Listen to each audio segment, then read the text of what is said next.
आपकी भेजी भूतिया कहानी और मेरी डरावनी आवाज, इससे बेहतर जोड़ी और कहाँ ही मिलेगी। मेरा नाम है हर्ष विनायक और आप सुन रहे हैं डर डायरी पॉडकास्ट।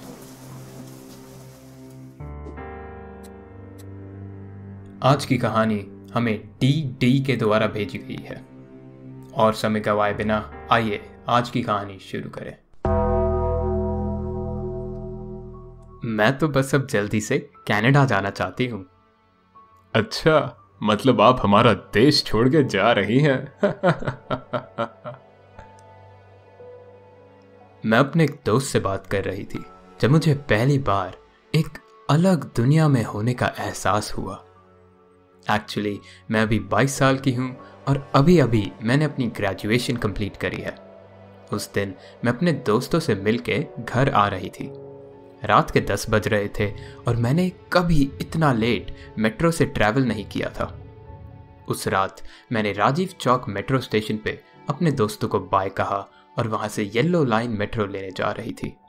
तभी मेरा अलार्म बजा, जो कि मैंने सेट किया हुआ था अपने जॉब के सिलसिले में बात करने के लिए। मैं जिस कंपनी में नौकरी करना चाहती थी वो कंपनी कनाडा में थी और उस वक्त कनाडा में लगभग दोपहर के 12:30 बज रहे थे। मैंने उस कंपनी को कॉल किया और उनसे बात करते करते मैं उल्टी साइड वाली मेट्रो में चढ़ गई और कुतुब मीनार मेट्रो स्टेशन पहुंच गई थी। वहां पहुंचने पर मेट्रो में अनाउंसमेंट हुई कि आज का सफर यहां समाप्त होता है। इसका मतलब वो आखिरी मेट्रो थी और मैं अपनी लापरवाही के कारण अपने घर से बहुत दूर आ गई थी। मेरी किस्मत इतनी बुरी थी कि मेरे फोन की बैटरी भी उसी समय खत्म हो गई थी। मुझे समझ ही नहीं आ रहा था कि मैं अब क्या करूं, क्योंकि मेरे mummy papa out of station थे तो उनको कोई आइडिया भी नहीं था कि मैं इतनी लेट घर से बाहर हूं और उनको मैं बताना भी नहीं चाहती थी। मैं वहां उतर गई और मेट्रो स्टेशन पर बैठकर घबराहट से हल्का हल्का रोने लगी। वहां और कोई भी नहीं था। जब मेट्रो का ड्राइवर मेट्रो से उतरा और उसने मुझे रोते हुए देखा तो वो मेरे पास आया और उसने मुझसे पूछा कि आप ठीक तो है ना। मैंने उसकी सारी बात बताई और उसने मुझे कहा कि वो मुझे मेरे घर तक ड्राइव कर सकता है। मैं काफ़ी खुश हो गई थी और उसने मुझे अपने साथ चलने को कहा। मैं उसके पीछे पीछे चलने लगी। जब मुझे ऐसा एहसास हुआ जैसे मेट्रो के दरवाजे खुल के वापस बंद हुए हों, मैं तुरंत पीछे मुड़ी, पर मुझे कुछ भी अजीब नहीं दिखा। शायद ये भगवान का कोई इशारा था जिस पर मुझे ज्यादा ध्यान देना चाहिए था। मेट्रो का ड्राइवर अब मुझसे बातें कर रहा था, जैसे कि आपका नाम क्या है, आप क्या करती हो, कहाँ रहती हो, वगैरह वगैरह। मैं भी उससे खुशी खुशी बात तो कर रही थी और उसके सवालों का ध्यान से जवाब दे रही थी कि कहीं मैं इस अनजान आदमी को अपने बारे में ज्यादा ना बता दूं। मैंने ये भी देखा कि उसके माथे पर 2 बड़े बड़े निशान थे, जैसे कि वो कहीं माथे के बल जोर से गिरा हो। मैंने उससे उनके बारे में पूछा तो उसने हंसते हुए जवाब दिया कि कुछ नहीं, ऐसे ही एक रात को वो अकेले चल रहा था जब कुछ चोरों ने उसे लूटने के लिए उसके सर पर 2 बार डंडे से मारा था। पता नहीं क्यों, लेकिन उसकी इस बात पे मुझे यकीन नहीं हुआ। तभी उसने मुझसे पूछा कि आप कनाडा में ही क्यों नौकरी करना चाहती हैं? यहाँ इंडिया में भी तो बहुत सारी कंपनीज हैं जो आपको आराम से नौकरी दे देंगी। मैंने उसको बोला कि मैं तो बस अब जल्दी से कनाडा जाना चाहती हूँ, जिसका जवाब उसने हंसते हुए दिया, अच्छा, मतलब आप हमारा देश छोड़ के जा रही हैं? तभी हम एक अंधेरे से कमरे में पहुंचे। मैंने अपनी घड़ी पे टाइम देखा तो रात के 12 बज रहे थे। उसने लाइट्स ऑन करी और मैंने उसको बोला कि मुझे जल्दी से घर जाना होगा। तो उसने फिर हंसते हुए बोला, क्यों, तुम सिंड्रेला हो जो 12 बजते ही तुम्हारा जादू टूट जाएगा? मुझे उसकी पिछली 2 बातें काफी अजीब सी लगी।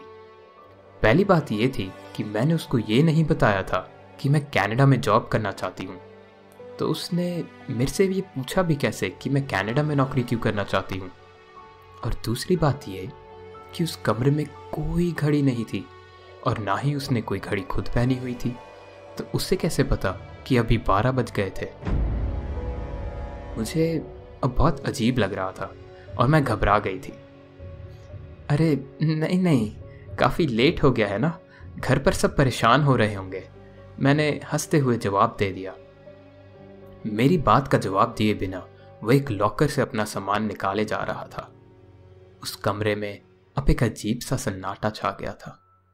तभी अचानक उस कमरे की लाइट्स बंद हो गई और डर के मारे मेरे हाथ से मेरा पर्स छूट गया और मेरी चीख निकल गई। उसी अंधेरे में उस आदमी ने मेरा हाथ पकड़ लिया और बोला, कोई बात नहीं, मैं हूं ना यहाँ।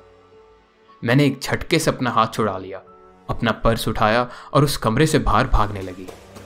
मुझे दौड़ते हुए अपने पीछे से दरवाज़ा धीरे धीरे बंद होने की आवाज़ आ रही थी। मैंने भागते हुए ही पीछे मुड़ के देखा तो वो ड्राइवर वहीं खड़ा होके मुझे नफरत भरी निगाहों से घूर रहा था। मैं दौड़ के मेट्रो की एग्जिट तक आई और बाहर निकलने के लिए अपने पर्स में मेट्रो कार्ड को ढूंढने लगी। तभी मेरे कानों पे मुझे सांसें महसूस हुई और एक आवाज ने मुझे कहा, क्या तुम इसे ढूंढ रही हो? मुझे तब एहसास हुआ कि क्योंकि मेरा मेट्रो कार्ड मेरे पर्स में ऊपर ही था, वो जरूर उस कमरे में ही गिर गया होगा जब मेरे हाथ से मेरा पर्स गिरा था।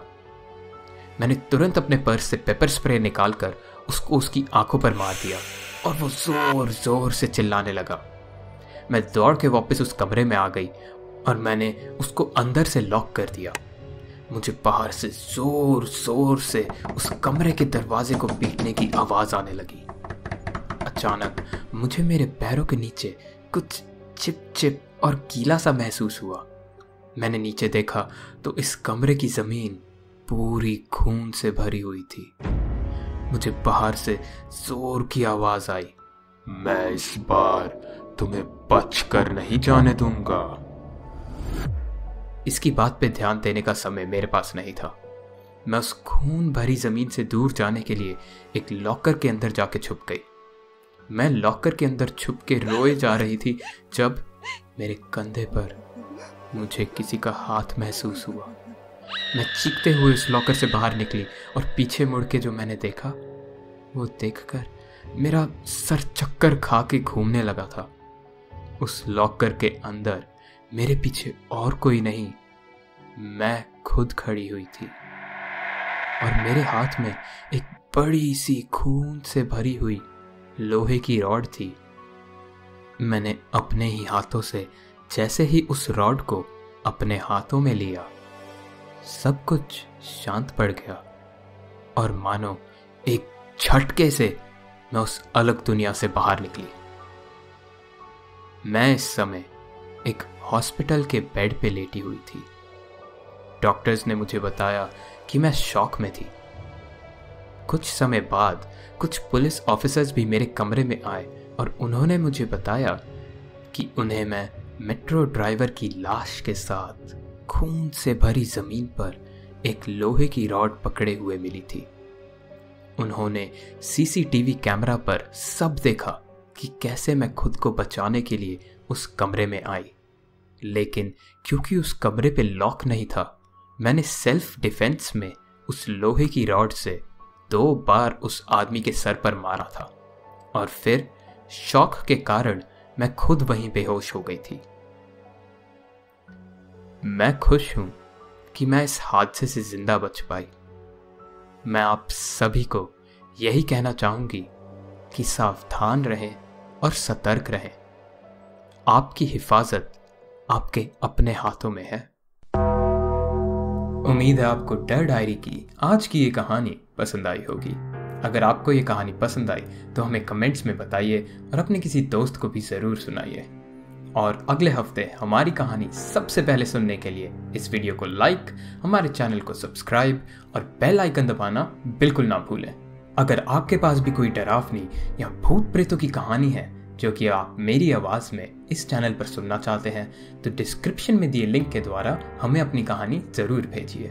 अभी के लिए अलविदा और आपसे जल्द ही दोबारा मुलाकात होगी।